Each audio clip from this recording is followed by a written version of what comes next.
पास नहीं है। सड़क क्रॉस करके जमाना आदमी स्मार्ट आदमी नहीं और देखो आना ना दूसरी गल है जो नाल आईदा फिर पता ही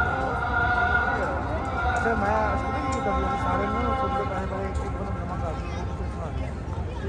रोटी खर्चा करता एक ही बंदा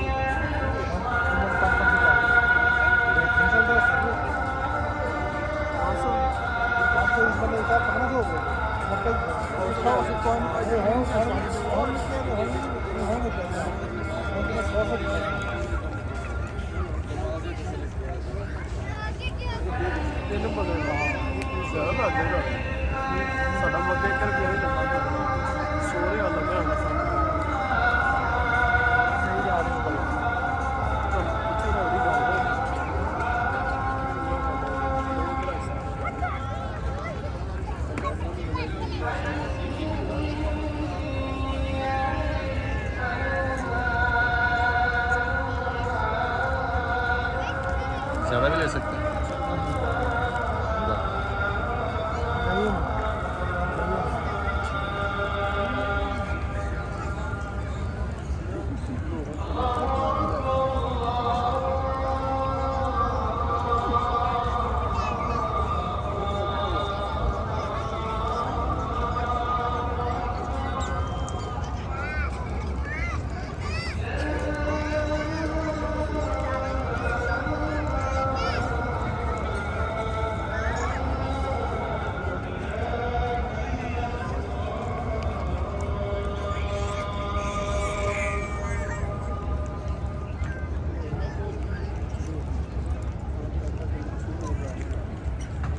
गरम करवा